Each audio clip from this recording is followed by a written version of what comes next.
జోగి రమేష్ రాముడంత మంచివాడు. జోగి రమేష్ తప్పు చేయలేదు, తప్పు చేయడు కూడా. ఈ సర్టిఫికేట్ ఇచ్చింది ఎవరనుకుంటున్నారు? ఆయన గారే. బెజవాడ ఇంద్రకీలాద్రి సాక్షిగా ఆయనకు ఆయనే కాండక్ట్ సర్టిఫికేట్ ఇచ్చుకుంటూ సత్యప్రమాణం చేశారు. కానీ పెళ్లిలో తాళి కట్టడం ఎవరైనా మర్చిపోతారా? అసలు తాళి కట్టకపోతే పెళ్ళి అవుతుందా? కానీ జోగి రమేష్ అదే చేశారు. అసలైన మ్యాటర్ సైడ్ చేసేసి తతంగం పూర్తి చేసేసి జబ్బలు చర్చుకున్నారు. ఎందుకు జోగి రమేష్ సైడ్ చేసిన ఆ అసలు మ్యాటర్ ఏంటి?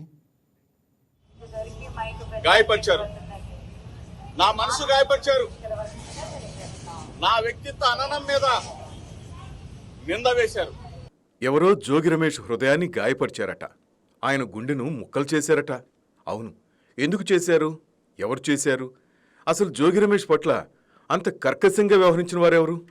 సరే, ఈ ప్రశ్నలకు జవాబులు తర్వాత వెతుకుదాం. ఇంకా ఏమంటున్నారో చూద్దాం. నా మీద నింద వేసిన, నా వ్యక్తిత్వ అననాన్ని, నా హృదయాన్ని గాయపరిచిన వ్యక్తులని అమ్మవారు మంచి బుద్ధి వాళ్ళకు ప్రసాదించాలని, వాళ్ళు ఎప్పుడు కూడా చెడు ప్రవర్తనతో మంచి మనసున్న జోగి రమేష్ నాలాంటి వాళ్ళ మీద బురద వేయకూడదని చెప్పేసి అమ్మవారు వాళ్ళకు మంచి బుద్ధి ఇవ్వాలని చెప్పేసి నేను అమ్మవారిని వేడుకున్నాను. జోగి రమేష్ లాంటి మంచి మనిషిని తప్పుపట్టిన వారికి సద్బుద్ధి అంటే జోగి రమేష్ లాంటి బుద్ధి ప్రసాదించాలని ఆయన విజయవాడ కనకదుర్గ అమ్మవారిని వేడుకున్నారు. చూసారా, జోగి రమేష్కి నోటితేట ఎక్కువని ఆయన ప్రతినిధులు అంటుంటారు, కానీ వారి పట్ల ఈయన ఎంత జాలి చూపిస్తున్నారు. జోగి రమేష్ పైనే కాదు, జోగి రమేష్ లాంటి మంచి బుద్ధి ఉన్న బ్రాండ్ అంబాసిడర్లు ఎవరైనా ఉంటే అలాంటి వారిపై కూడా బురద వేయకూడదని ప్రార్థిస్తున్నారు. నిజమే కదా, ఆయనది ఎంత మంచి మనసో. వెన్నలా ఎలా కరిగిపోతుందో, ఎలా కారిపోతుందో. అంతేకాదు, ఇంకా ఉంది, అది కూడా చూద్దాం. గత 10 రోజులుగా చెప్తా ఉన్నా, మీడియా మిత్రులు సాక్షిగా చెప్తా ఉన్నా, రాష్ట్ర ప్రజలందరికీ చెప్తా ఉన్నా, జోగి రమేష్ అనే నేను ఎప్పుడు ఏ తప్పు చేయలేదు, చేయనని చెప్పేసి నేను గౌరవ ముఖ్యమంత్రి చంద్రబాబు నాయుడు అడిగా, గౌరవ ముఖ్యమంత్రి కొడుకు నారా లోకేష్ అడిగా, వేడుకొండల సాక్షిగా తిరుమల రమ్మని అడిగా, అమ్మ కనకదుర్గమ్మ దగ్గరికి రమ్మని అడిగా. లేదు కాడు దువ్వకూడదంటే మీ ఇంటికి వస్తానని చెప్పా. లేదు అంటే లైట్ డిటెక్టర్ టెస్ట్ కి రెడీ అని చెప్పేసా. లేదు అంటే నార్కో ఎనాలిసిస్ టెస్ట్ కైనా రెడీ అని చెప్పేసా. ఈ రోజు దేనికి కూడా స్పందన లేని ఈ ముఖ్యమంత్రి కొడుకు మీరు చూశారు. వీళ్లే కాదు, ఈ శాఖ మంత్రి వచ్చిన, ఏది ఎక్సైజ్ శాఖ మంత్రి వచ్చిన, సిట్ అధికారులు వచ్చిన ప్రమాణం చేయడానికి జోగి రమేష్ ఎప్పుడైనా సిద్ధంగా ఉన్నాడు. చూసారా, ఎనీ టెంపుల్ ఎనీ గాడ్, ఎక్కడైనా సరే ప్రమాణం చేస్తా రమ్మన్నారట. అసలు మీ ఇంటికే వస్తా, గేటు తీయండి ప్లీజ్ అని కూడా ఛాన్స్ ఇచ్చారట. కానీ ముఖ్యమంత్రిగా ఉన్న చంద్రబాబు గాని, గూగుల్ డేటా సెంటర్నే విశాఖ మోసుకొచ్చిన లోకేష్ గాని భయపడ్డారట. గేట్లకు తాళాలు వేసుకుని టెన్షన్ పడ్డారట. ఏ తప్పు చేయని జోగి రమేష్ ని నిందల పాలు చేశారు. మీరే వచ్చి అమ్మవారి సాక్షిగా జోగి రమేష్ మీద మేము తప్పుడు మాటలు మాట్లాడామని చెప్పేసి చెప్పమని చెప్పేసి మీడియా మిత్రుల సాక్షిగా అడుగుతా ఉన్నా. నేను అమ్మవారి ఎదుట ప్రమాణం చేసి మీడియా మిత్రుల సాక్షిగా రాష్ట్ర ప్రజలందరికీ కూడా నేను జోగి రమేష్ నిబద్ధత, విలువలు, విశ్వసనీయత, నా హృదయాన్ని గాయపరిచిన వ్యక్తులని అమ్మవారు వారికి మొట్టికాయలు వేసి వారికి ఇటువంటి తప్పుడు ప్రచారాలు చేయొద్దని చెప్పేసి మీడియా మిత్రుల ద్వారా విజ్ఞప్తి చేస్తూ. బాబోయ్, ఏంటి జోగి గారు చాలా పెద్ద పెద్ద మాటలు మాట్లాడుతున్నారు. నిబద్ధత, విలువలు, విశ్వసనీయతట. నిజంగా వాటి గురించి గాని, వీటి అర్థాలు గాని ఆయనకు తెలుసా? లేదంటే ఏదైనా సినిమాలో చూసి డైలాగులు కాపీ కొట్టారా? అదీ కాదంటే స్కూల్కి వెళ్లే పిల్లల్ని బతివలాడుకుని 4 మంచి పదాలు చెప్పండ్రా పిల్లకాయలు అని బతివలాడుకుని వారు చెప్పింది బట్టి కొట్టి ఇక్కడ చెప్పారా? సరే, అంతా బాగానే ఉంది. ఎందుకు జోగి రమేష్ గారు ప్రమాణం చేసింది ఏ మ్యాటర్ గురించో మీకు క్లారిటీ వచ్చిందా? లేదు కదా. ఆయన ప్రమాణం మొదలుపెట్టిన దగ్గర నుంచి చివరి మాట చెప్పే వరకు పొల్లుపోకుండా 10 కాదు 100 సార్లు విన్నా ఆ క్లారిటీ మాత్రం రాదు. అయితే జోగి రమేష్ సత్యప్రమాణం ఎపిసోడ్ చూస్తే మనం చిన్నప్పుడు విన్న ఒక కథ గుర్తొస్తుంది. అదేంటంటే, ఓ చీమ పండుగకు ఇల్లలికి ముగ్గులేసి పిండి వంటలు చేసి అంతా అయ్యాక చక్కగా ముస్తాబై తన పేరే మర్చిపోయిందట. తన పేరేంటని దారిలో కనిపించిన వారందరినీ అడిగిందట. ఆ చీమలాగే మన జోగి సార్ కూడా అలా ఏ మ్యాటర్ గురించి సత్యప్రమాణం చేస్తున్నారో మర్చిపోయారా, లేదంటే కావాలనే మిస్ చేశారనేది తెలియదు. ఒకవేళ ఆయన మర్చిపోతే 4 ఖర్చుకుని పక్క వాళ్ళని అడగాలన్నా చీమకున్న కనీస జ్ఞానం ఆయనకు లేదా? అయ్యగారు అసలు మ్యాటర్ మర్చిపోయారని పక్కనున్న వాళ్ళైనా ఎందుకు చెప్పలేదనేదే ఆర్టిఫిషియల్ ఇంటెలిజెన్స్ కూడా జవాబు చెప్పలేని ప్రశ్నే. అసలు పెళ్లికి అన్ని ఏర్పాట్లు చేసుకుని తాళికొండ ఎవరైనా మర్చిపోతారా? అలాగే ఉంది మన మాజీ మంత్రి గారి పరిస్థితి. యుద్ధానికి వెళ్తూ బుల్లెట్ లేని గన్ తీసుకెళ్ళినట్లుగా లేదు. జోగి గారి సత్య ప్రమాణంలో మరో ట్విస్ట్ కూడా ఉంది. సార్ పక్కన ఉన్నవాళ్లంతా ఆయనకు సపోర్టుగా దండాలు పెడుతుంటే ఆయన అర్ధాంగి మాత్రం దండం పెట్టడానికి ఎందుకో వెనకాడారు. వెనక నుంచి ఎవరో చెప్తే మొహమాటానికి అలా చేతులు కలిపేసి ఇలా తీసేశారు. అంటే అయ్యగారు చేసే సత్య ప్రమాణం మీద అమ్మగారికే నమ్మకం లేదా? మా ఆయన చెప్పే మాటలు చేసే ప్రమాణాలు అన్నీ ఫసక్కే అని అనుకుని ఆవిడ దండం పెట్టలేదని అంతా చెవులు కొరుక్కుంటున్నారు. మరి ఈసారైనా ఏదైనా అవసరం వచ్చి జోగ్గారు సత్య ప్రమాణం చేస్తే మ్యాటర్ ఏంటో అందరికీ అర్థమయ్యేలా, పోనీ కనీసం ఆ దేవతను కూడా కన్ఫ్యూజ్ చేయకుండా చూడమని పక్కన ఉన్నవాళ్ళు కానీ ఆయన పార్టీ వాళ్ళు కానీ చెప్తే బాగుంటుంది కదా. ఇటు మొత్తమే చూశారు కదా జోగి రమేష్ గారి సత్య ప్రమాణం. అసలు మ్యాటర్ ఏంటంటే కల్తీ మద్యంకు సంబంధించి నేను ఎటువంటి తప్పు చేయలేదు అనే మాట ఆయన నోటి నుంచి అసలు రాలేదు. ఇంకా వేరు విధంగా ఆయన ఏదేదో మాటలు మాట్లాడారు, కామెంట్ చేశారు, నేను చాలా మంచివాడని చెప్పారు. కానీ ఆయన చెప్పిన మ్యాటర్ ఏంటంటే నేను ఈ కల్తీ మద్యానికి సంబంధించి నాకు ఎటువంటి సంబంధం లేదు, జనార్దన్ రావు కానీ ఇట్లా కానీ దీని గురించి ఆయన మాట్లాడతారని అందరూ వెయిట్ చేశారు. కానీ దాని గురించి ఆయన చెప్పకుండా పక్కదోవ పట్టించారు. దీని గురించి మన అప్డేట్స్ మా స్పెషల్ కరెస్పాండెంట్ చందు నడి తెలుసుకుందాం. చందు, ఏంటి జోగి రమేష్ ఈరోజు సత్యప్రమాణం అప్డేట్స్? శ్రీనివాస్, ఏదైతే జోగి రమేష్ ఇవాళ అమ్మవారి గుడికి వచ్చి అక్కడ కర్పూర హారతిని అయితే వెలిగించి తనకి ఎటువంటి సంబంధం లేదు, అదేవిధంగా ఏదైతే లై డిటెక్టర్ టెస్టు, అదేవిధంగా నార్కో అనాలిసిస్ టెస్ట్కి కూడా నేను సిద్ధమే, మీరు సిద్ధమా అని చెప్పి ఆయన ఏదైతే సవాల్ చేసిన పరిస్థితి ఉంది.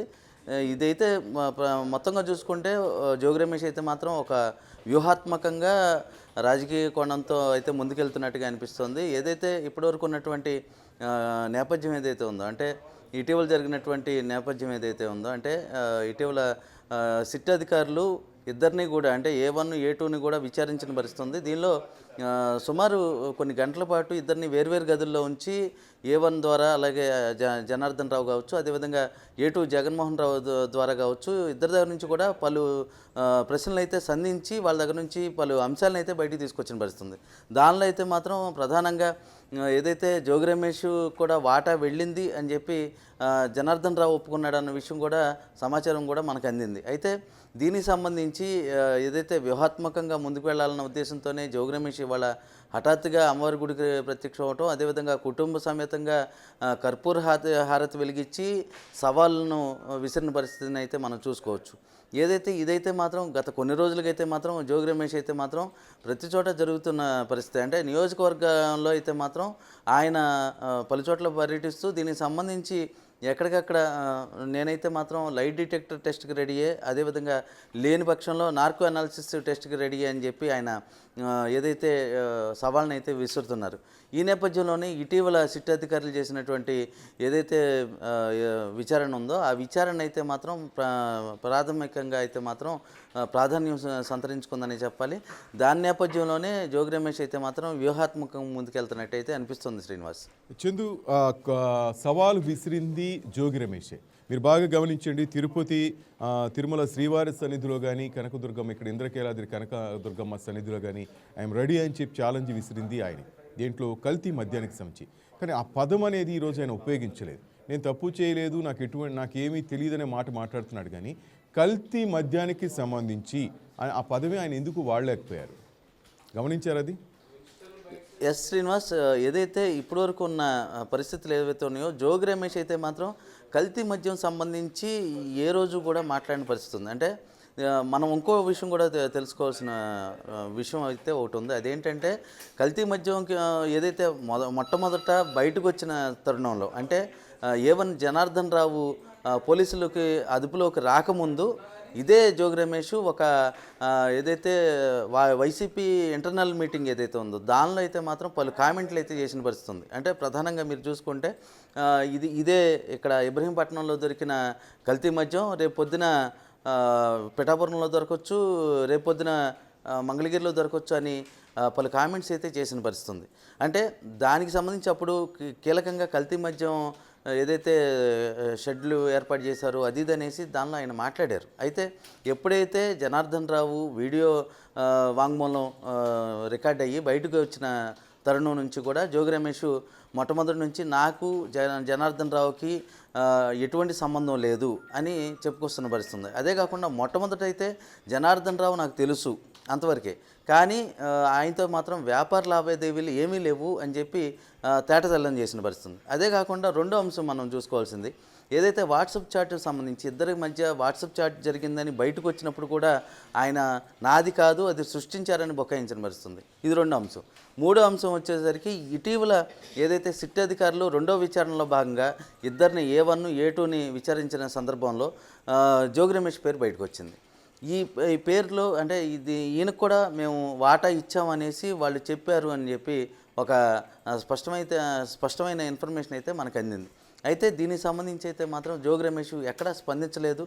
డైరెక్ట్గా అమ్మవారి దగ్గరకు వచ్చారు. వచ్చి మీరు చెప్పినట్టుగానే ఏదైతే ఆ అంశం అంటే కల్తీ మద్యం సంబంధించి అయితే మాత్రం ఏం ప్రస్తావన చేయకుండా డైరెక్ట్గా అయితే మాత్రం ఆయన నాకేది సంబంధం లేదు, మీరు వచ్చి నాతో పాటు మీరు కూడా ప్రమాణం చేయండి, ఎక్కడ అయితే అమ్మవారి దగ్గర లేకపోతే తిరుపతిలో వెంకన్న దగ్గర ఇద్దరం రెడీ అని చెప్పి సవాళ్ళు విసురుతున్న పరిస్థితుంది. దీన్ని మొత్తంగా చూసుకుంటే మాత్రం జోగి రమేష్ అయితే వ్యూహాత్మకంగా ముందుకెళ్తున్నారని చెప్పాలి. అంటే ఇటీవల మొట్టమొదట్లో కూడా ఆయన పేరు ఎప్పుడైతే వచ్చిందో అప్పుడు ఏదైతే కులాన్ని కూడా అడ్డుపెట్టుకుని అందరినీ కూడా రెచ్చగొట్టే స్థితిలో అయితే ఆయన మాట్లాడారని కూడా బయట నుంచి కూడా పలు కామెంట్లు అయితే వచ్చినాయి. అయితే జోగి రమేష్ అయితే మాత్రం ఏది చేసినా మాత్రం ఆయన మాత్రం వ్యూహాత్మకంగానే ముందుకెళ్తున్నారని చెప్పాలి. శ్రీనివాస్, చందు, ఫైనల్గా తెలుగుదేశం పార్టీ నేతలు స్పందించారా జోగి రమేష్ దీనికి సంబంధించి? ఇప్పటికే శ్రీనివాస్ ఏదైతే వైసీపీలో ఉన్న ఈ జోగి రమేష్ ఎవరైతే ఉన్నారో ఆయన మాజీ మంత్రి కావటం, అదేవిధంగా ఒక కీలక నేత కావడంతో దీనికి సంబంధించి తెలుగుదేశం పార్టీకి సంబంధించి కూడా పలువురు నేతలు అయితే ఈ అంశం మీద అయితే స్పందించిన పరిస్థితి ఉంది. ప్రధానంగా చూసుకుంటే మనకి ఆ నియోజకవర్గ ఎమ్మెల్యే అంటే మైలవరం నియోజకవర్గ ఎమ్మెల్యే వసంత కృష్ణ ప్రసాద్ క్లియర్గా చెప్పిన పరిస్థితి ఉంది. వాళ్ళిద్దరికీ మధ్య ఏదైతే జనార్దన్ రావు జోగి రమేష్ ఇంటికి వెళ్ళాడని అక్కడ కూర్చున్నారని దానికి సంబంధించిన ఆధారాలున్నాయని ఆయన స్పష్టంగా అయితే అన్న పరిస్థితి కూడా ఉంది. అయితే దీనికి సంబంధించి జోగి రమేష్ అయితే మొట్టమొదటి నుంచి అయితే మాత్రం ఆయన వ్యతిరేకిస్తున్నారు. నాకు జనార్దన్ రావుకి ఎటువంటి సంబంధం లేదు, జస్ట్ వ్యక్తిగతంగా అయితే మాత్రం ఆయన ఎరుగుతున్నాను అని చెప్పి చెప్తున్న పరిస్థితి. అదేవిధంగా ఇటీవల జోగి రమేష్కి సంబంధించి జోగి రమేష్కి అదేవిధంగా జనార్దన్ రావు తమ్ముడు అంటే ఆయన సోదరుడు జగన్మోహన్ రావు ఇద్దరు కలిసి ఒక ఫంక్షన్లో ఫోటోలు ఏవైతే ఉన్నాయో అవి వైరల్ అయిన పరిస్థితి కూడా ఉన్నాయి. వీటన్నిటిని చూసి కూడా జోగి రమేష్ నాకు ఏది సంబంధం లేదు అని చెబుతూ ఇప్పుడు డైరెక్ట్గా అమ్మవారి గుడికి వచ్చి కర్పూర హారతి వెలిగించి నా సచ్చీలతని పరిశీలించుకోండి అని సవాల్ చేస్తున్నారు. Srinivas, thank you Chandu.